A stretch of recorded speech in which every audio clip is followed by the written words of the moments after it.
No DQ Galaxy, we are live with a recap of Monday Night Raw for August 19th, 2024 on the road to Bash in Berlin coming up in just a couple of weeks. We kicked off the show with the number one contender for the World Heavyweight Championship, Randy Orton, the veteran. He talked about his RKO to Gunther last week. Gunther made it personal. Randy gave him the RKO. Gunther, of course, interrupted, told everyone to shut up. The fans started chanting USA. Gunther said that there will never be another RKO because Randy Orton is a one-trick pony.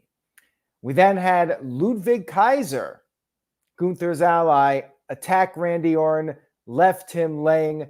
Kaiser had targeted Orton's knee. More on that because this set up the main event. Randy Orton versus Kaiser in a singles match to headline Monday Night Raw. Solid opening segment to kick off the show and set up the main event.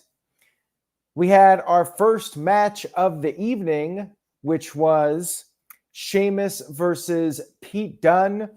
Sheamus's hand was bandaged up from last week's attack. He cut a pre-match promo.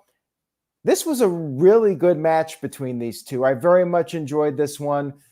Pete Dunne took a cheap shot early. He was targeting the bad hand of Sheamus. They were on the outside of the ring.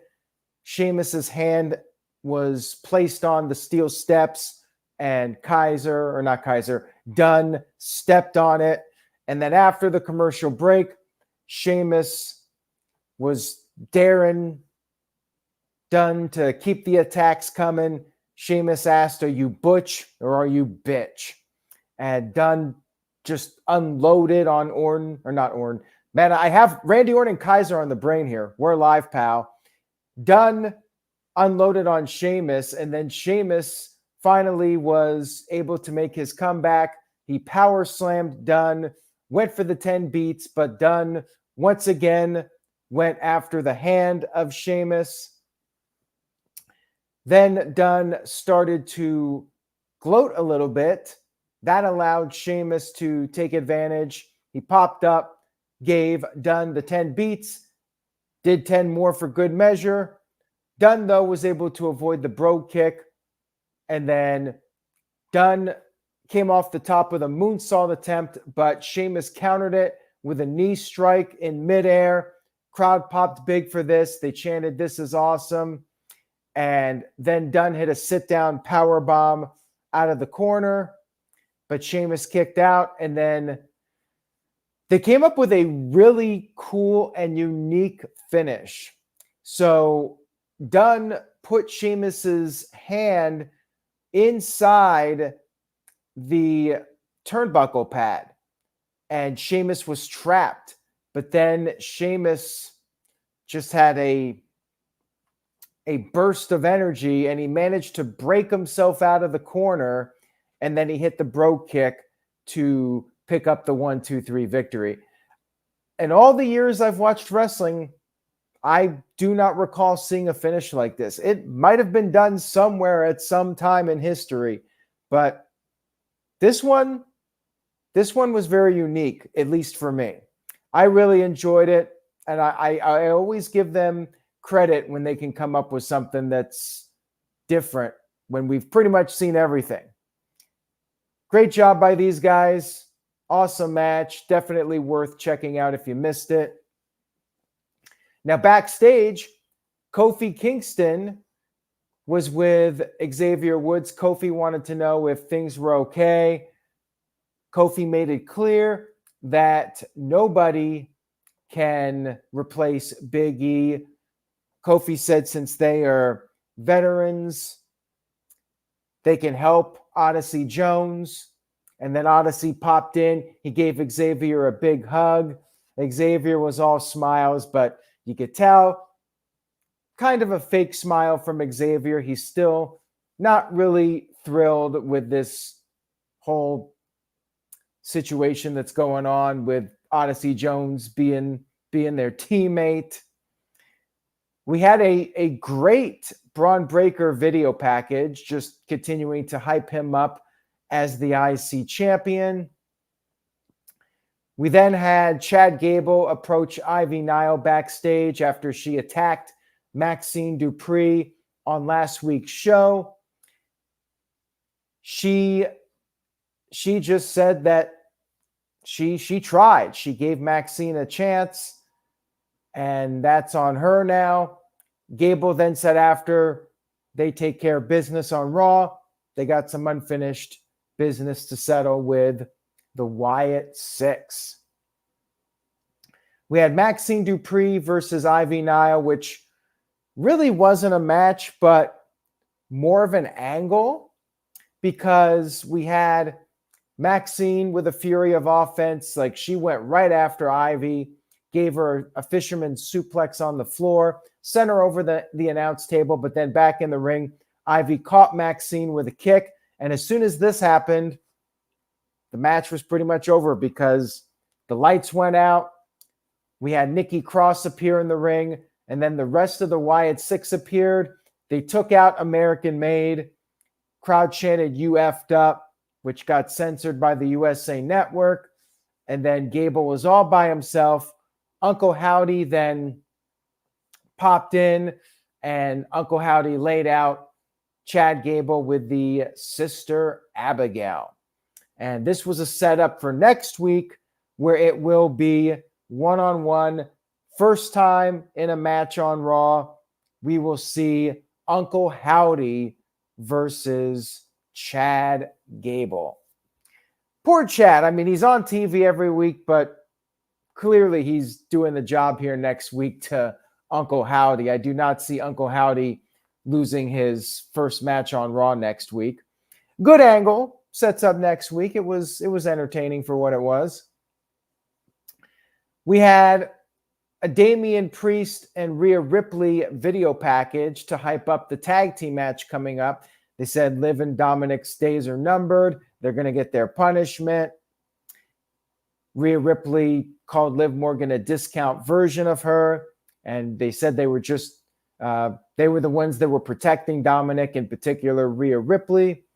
Then we had CM Punk come into the ring for a promo. He had a strap.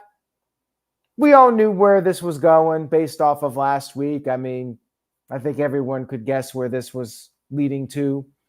CM Punk brought up Fanatics, the event in New York over the weekend, brought up how there were a lot of fans that inspired CM Punk, some stories of positivity, but then he turned his attention to Drew McIntyre, talked about how Drew still has his bracelet, and he has a bracelet of his own, and that's the strap.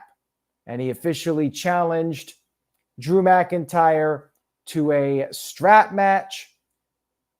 Drew McIntyre came out there, accepted the match. Punk wanted to do an exchange. He would give up the strap to McIntyre in exchange for the bracelet, but he turned it down, and that was pretty much it. McIntyre said no, and Punk had this closing line. It was so forgettable, I don't even remember what it was, but it was a rare occurrence where he got no pop for his closing line. Maybe somebody in the chat room can remind me what that line was. It was so forgettable. I didn't even catch what it was when he said it. But yeah, it was a bit of a flat ending to the segment, and the crowd had reacted to Punk when he came out there. They were chanting his name, but the end of the promo just felt kind of flat to me. The segment was fine, but it's like we knew the strap match was happening. We really didn't need this confirmation of it. I guess they could have just announced CM Punk, Drew McIntyre strap match. We didn't need this whole segment. Anyways, didn't really pack the punch that you would have hoped from a Drew McIntyre and CM Punk segment. It was just okay. We had, here's what it was. Thank you, Papa Gino. I'm not chained to you. You're chained to me. Something like that. I'm not strapped to you, you're strapped to me. It didn't get a reaction. And I guess TJS pointed this out too. Punk did mention it in his promo. It is going to be the old school style where you have to touch the four corners and it's not a pin. Makes sense. Drew McIntyre can lose this one, doesn't get pinned, sets up Hell in a Cell. And as much as I'm looking forward to the match, we all know Punk's winning this one. It's going to set up the third match, Hell in a Cell. They're one apiece. It's kind of just filler, but strap match. It'll be entertaining. They'll have all the bruises on their body and the scars and everything. So it'll be a fun little spectacle. Moving on here, we had this match, New Day and Odyssey Jones against the Final Testament. As you guys know, I don't care much about the Final Testament. I'm really over them at this point. The real story is Kofi Kingston and Xavier Woods.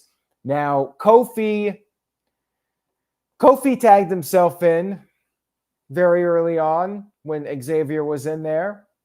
And then Scarlett grabbed Kofi's foot, allowing Final Testament to get the upper hand for a while. Final Testament had control for a bit. And then after the commercial break, Odyssey Jones got knocked off the apron. Kofi managed to gain the upper hand, and he reached over for a tag. He was going towards Xavier, but then Odyssey Jones got back on the apron, and since he was technically closer to Kofi, Kofi went over and tagged Odyssey instead of Xavier. And Xavier was visibly frustrated with this. Odyssey Jones came in, did all the big moves. He cleaned house. And then Odyssey Jones pinned one of the AOPP guys. I'm not even sure which one. And got the 1-2-3 victory.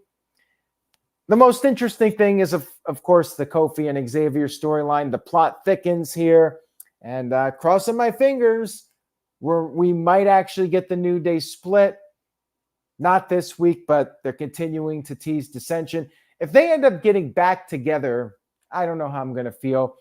Building Nexus sent in a $2 super chat. Thank you for that, Building Nexus. Says, do you think Big E gets involved with this eventually? I suppose it's possible that Big E could be the one that brings them back together. But the only way I would want to see that scenario is if Big E's actually coming back. If Big E's cleared to wrestle and he's going to get back in the ring and they want to reunite New Day, then fine. I'll take it for Big E coming back, just so Big E comes back. But if Big E's not returning, I stand firm that I think we need that New Day breakup.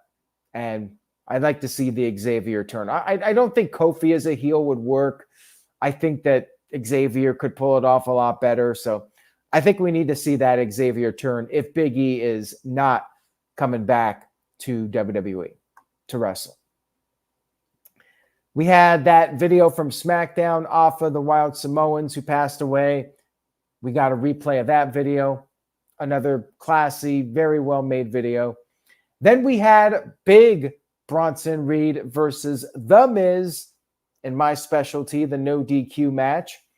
Miz was taking advantage of the weapons and the stipulation, using a chair. He had kendo sticks. He pulled out a table. Bronson Reed would occasionally get the upper hand. But then after the commercial break, Miz gave him a tornado DDT on a chair. However, Reed kicked out at 1. Then Miz attempted to give Bronson Reed a skull-crushing finale through a table that was set up in the corner, but Reed countered it, and Reed ended up giving Miz a DVD through the table, went up top, hit the tsunami, and got the 1-2-3 victory. And after the match, he was going to continue the tsunamis, but then Braun Strowman came out there and stopped Bronson Reed, and we had a little bit of a face-off. Not sure where I'm not sure where Braun Strowman was last week or 2 weeks ago to help out these guys. But hey, he finally showed up. He finally wants a piece of Bronson Reed, and guess this is the next feud, and maybe Rollins is not returning anytime soon. Braun Strowman going to be fed to Bronson Reed. There you go.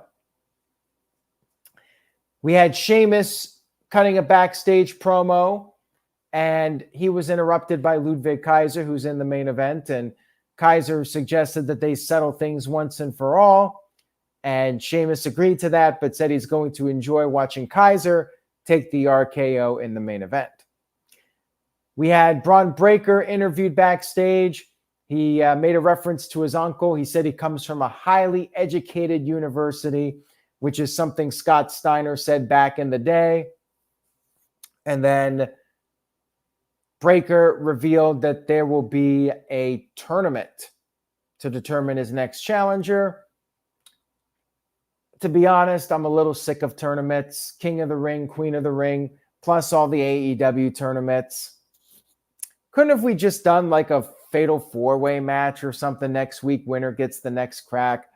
Do we really need a tournament just to find out who's being fed to Braun Breaker next? You guys know what I mean? He's not losing the title anytime soon. So why do we need like this long, drawn-out tournament just to find out who loses to Braun Breaker? I'm not really a fan of this idea. I would have preferred just, one match, next guy gets fed to Breaker, and we move on. Anyways, they're trying to increase the prestige of the title. So, some people like the tournaments. I'm just kind of over them. And it's not necessarily WWE's fault because we get all the tournaments in AEW too. So if you're watching both shows, you're getting double the amount of tournaments. But we did have King and Queen of the Ring earlier this year. We had Damian Priest versus Dominic Mysterio. Well, not really a match here because Damian Priest came out there and he was nearly ambushed, but he was prepared. Judgment Day tried to attack him. He fought them off, and then Rhea Ripley got in the ring. Dominic was all by himself in the ring, and yeah, they were going to take out Dominic. Rhea Ripley was going to put Dominic through the table with Riptide, but then Liv Morgan attacked her, drove her shoulder first into the ring post as Damian Priest was forced to watch. Judgment Day beat down both of them. Coup de grace to Damian Priest, Dominic with the frog splash to Damian, and then the Oblivion to Rhea Ripley. Solid angle here to give Judgment Day some momentum heading into the Bash in Berlin Premium Live event. Terror Twins down for now. And backstage, they said it was just a little taste of what's going to happen to them. We'll see about that one. We had Damage Control versus Alba Fire and Isla Dawn, the women's tag team champions, versus Pure Fusion Collective. And I will always say it like that until they change the name. It's just like Dolph Record Scratch Ziggler. He will always have that name until the record scratch is gone. Terrible name. Apparently, Triple H follows social media pretty heavily, and he's looking out at the feedback. Well, Triple H, change the damn name. For crying out loud, it sucks. And change Sheamus's music while you're at it. Anyways, triple threat match here. Before we get to that, Building Nexus sent in a $5 super chat. Says, still can't wait for Rey Mysterio to come back and tell Rhea and Priest it's mostly their fault. Yeah, no Rey Mysterio. He has been missing in action, although he was at Fanatics over the weekend. He was part of that event, but hasn't been on Monday Night Raw since SummerSlam. We haven't heard his take on all this. Looks like right now, Rhea Ripley and Damian Priest could use some help. Crowd chanted for Jey Uso. Jey Uso did not come out there. Anyways, triple threat match here. Crowd only cares about Damage Control. They don't care about Pure Fusion Collective, and they don't care about the champs. And can you really blame them? So Damage Control had the early momentum. They did dives over the top onto the other teams. Kairi Sane kind of botched it, but then she somehow managed to get herself over the top rope and connected on, I think Pure Fusion Collective. And she saved it. She saved the botch quite nicely. And after the commercial break, things settled down for a bit. Standard tag match. Then we got the hot tag, Io Sky coming in, double missile drop kick. And then they Damage Control did a superplex to Alba Fire, but then Isla Dawn broke up the pin. Then things started to break down again. Sonya Deville got on the apron. She got knocked off. And then Kairi Sane and Shayna Baszler traded shots. Then Isla Dawn blind tagged herself in, tagged Kairi, and got in the match. Then we had a tag from Fire. Fire got in there, and then Fire managed to pin Shayna Baszler and got the 1-2-3 victory. Champions retain. Yeah, so Pure Fusion Collective already losing. Not that I really wanted to see the titles swapped again, but the team that is the team that was being pushed a little bit just loses any kind of momentum. And regarding this comment in the chat about Vince's health, I did post about that on No DQ, and I mean, it could be true, might be complete BS, but Vince is almost 80, so yeah, clock's ticking. We had Jey Uso, who was interviewed backstage, did not help out Rhea Ripley and Damian Priest, but he was chilling backstage. He said Sami Zayn has taken some time off to clear his head, and in the meantime, he is entering the tag team tournament. He's putting his name in the hat. Cool. Why can't he just get the match? I mean, Jey Uso's a big enough star. He's won enough matches. Does he really need to win a tournament to get the title match? But whatever. Just have him challenge, lose, and then do whatever you're going to do with Jey and Sami Zayn going after Judgment Day before hopefully they end up in the Bloodline storyline. But let's get a move on here. So Pat McAfee is heading out for a bit. He's got the College Game Day that he will be doing over the next couple months. WWE did a cool thing. They made a video package with Pat McAfee's 2024 highlights. I have not seen the Speed Women's Belt, so I have no comment on it. I really don't care about WWE Speed for that matter. Anyways, Pat McAfee was very touched that they made the tribute video. He didn't know they were going to do it, but it was confirmed that Pat McAfee will be back in January when Raw makes that move over to Netflix. Very much looking forward to not just the Netflix move, but also Pat McAfee coming back. I know he's not everybody's cup of tea. I've seen some negative comments about him, but I think he's awesome. I think he's one of the best commentary guys in WWE in many years. I think him and Michael Cole are a fantastic team. One of the best. Maybe the best commentary duo since JR and the King. I think they're fantastic. So I like Pat McAfee a lot, and I think he's done a lot to get guys over. Like the way he reacts to things.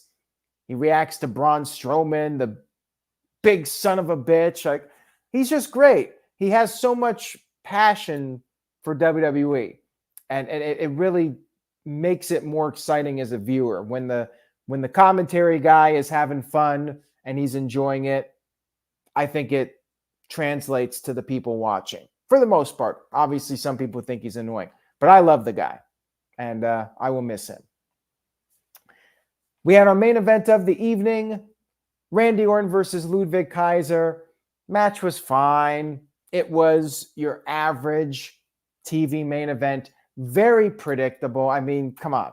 Randy Orton's not losing to Ludwig Kaiser heading into his world title match. So it's just filler. Randy Orton beats the henchman. It's your standard challenger. I mean, same thing AEW's been doing. You know, Bryan Danielson has to fight Jeff Jarrett, or Wheeler Yuta is fed to Swerve Strickland. You know, same thing. Ludwig Kaiser, filler opponent for Randy Orton heading into the premium live event. And sure enough, you get the interference. Gunther comes out there, distraction. Kaiser takes control for a while, targets the knee, which he went after earlier. And then Orton made his comeback after the commercial, gave him the backdrops on the table, did his signature moves, superplex, draping DDT, went for the RKO. Kaiser avoided it on first attempt, but then Orton got it on the second attempt, won the match. Gunther got in the ring. They brawled a little bit. Show went off the air. If it didn't sound that exciting, well, at least for me, it wasn't particularly exciting. It was okay, but very standard, very predictable. So all in all, Raw was good, but a step down. I do think it was not at the level of some of the recent shows. Crowd was good, which definitely helped, but it was one of the more skippable Raws in a while, as far as I'm concerned. You still had some good stuff on the show, some solid build for Bash in Berlin, but it was mostly by the books. I give the show a B-. Not too bad, but there have definitely been better episodes of Raw this year, and I'm still looking forward to Bash in Berlin, but it is what it is. It's a B pay-per-view. And it doesn't really feel like anything too special. Gunther is going to beat Randy Orton. I'm pretty much giving away my predictions now because, I mean, they're so obvious. Gunther is going to beat Randy Orton. He's obviously not losing the title right away. I do think Rhea Ripley and Damian Priest will get their big win. But yeah, it should be an entertaining show. You know, 2.5 hours, 5 matches, early start time. It'll be an easy watch. Anyways, guys, we got one more Raw before Bash in Berlin. We'll see what they come up with next week on the Raw Go Home. So make sure you guys tune in for that. If you liked the video, give it a thumbs up. Stay tuned to NoDQ.com for the very latest wrestling news and rumors. Have a great week, everyone. I will be back after Dynamite on Wednesday, and then Thursday night at 8 p.m. Eastern, 5 p.m. Pacific, we got our predictions for AEW All In. Tune in for that. Take care, everyone. Say yes to No DQ, and I will see you all next time.